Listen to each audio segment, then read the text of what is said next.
Greetings from eMedi News and Heart Care Foundation of India. Welcome to the show, Chat with Dr. KK. Today we are going to have a chat with Professor Dr.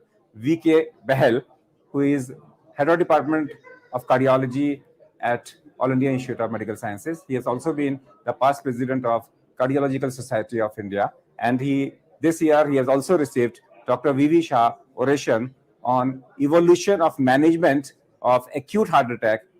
That's what oration he has given. Congratulations for the oration. Thank you for inviting me to this show. And let me just tell me in a couple of sentences about the key points of your oration.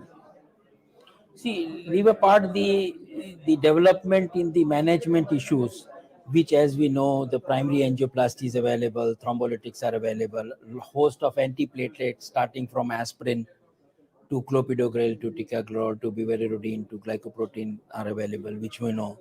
The smaller nuisances like radial approach may be better than femoral approach, or a culprit vessel angioplasty in a stage may be better than multivessel, or that means open the artery which is causing the heart attack during that primary angioplasty. There are a lot of research on stem cell. There is a lot of research on different types of stents which are being used. There are different type of thrombectomy devices, because we know the coronary thrombus occludes the artery. So if we can take rid of this thrombus by aspirating or mechanical devices, that may do good. Future research is going to be on preventing reperfusion injuries. We open the artery, we reperfuse the myocardium. That saves 50% of the myocardium scar.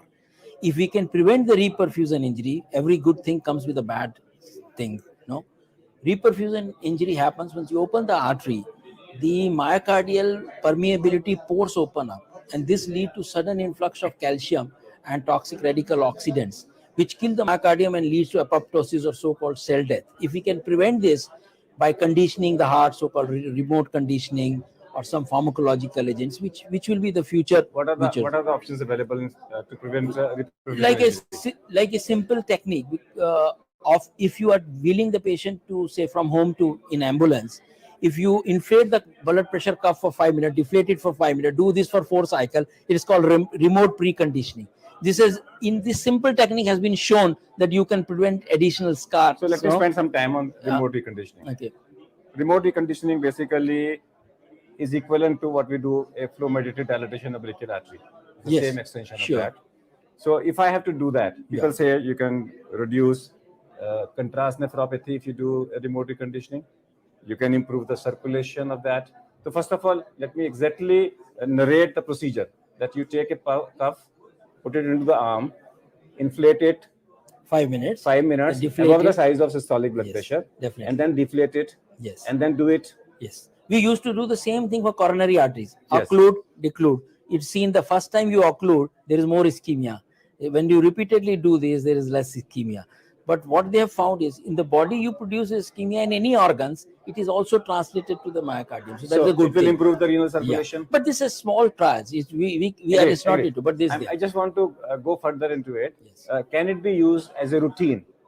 No harm. It's a simple innocuous patient. In a patient who has a coronary artery disease, who is refractory to treatment, refusing surgery, then you are going to a different dimension. That is in the peripheral arteries. You do what is called EECP. That's a different technique.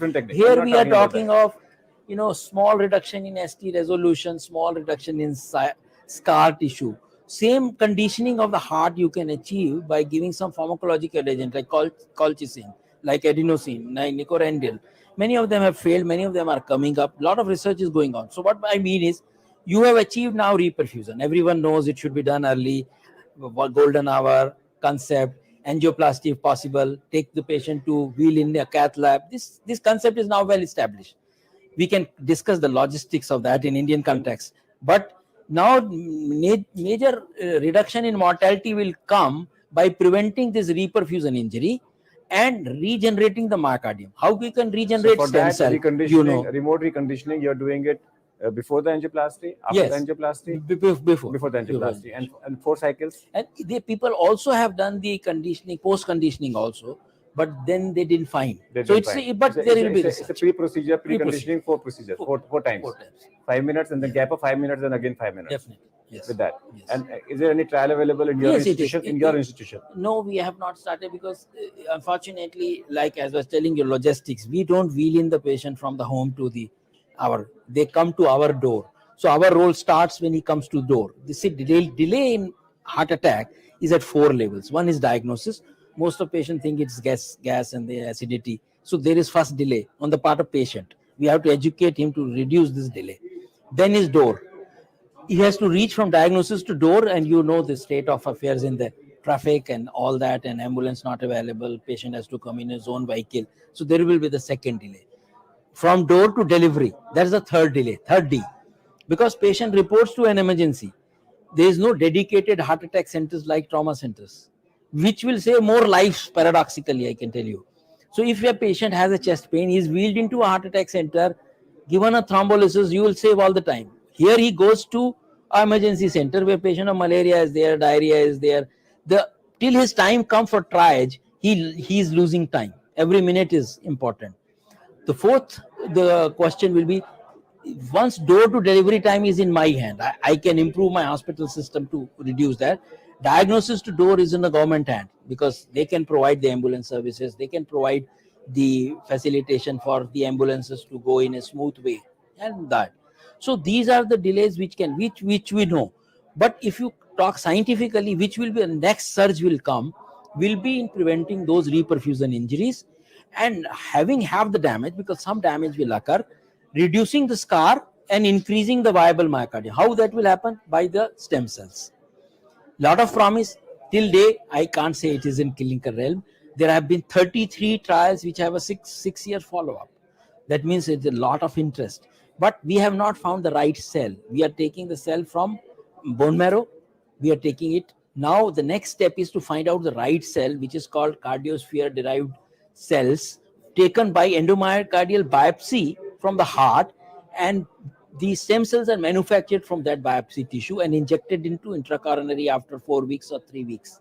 Second is, when you do bypass, you take out the right atrial appendage, which is a vestigial circuit, and make stem cells. So there are a lot of research on myocardial regeneration. These are the two future.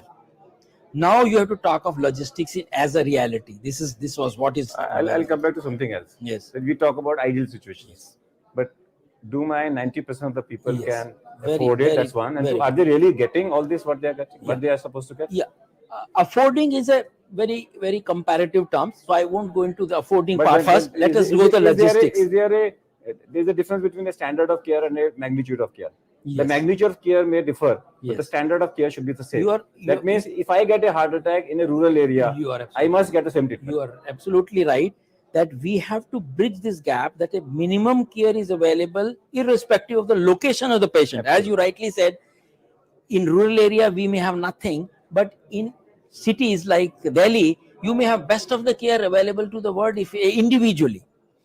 But we have to bridge this gap between so-called Bharat and India. Absolutely. And for this, all stakeholders, be they physician, be they voluntary organization, be they corporate hospitals, be they industry, be it public at large, be it government, they all have to put their efforts so that these delays can be reduced.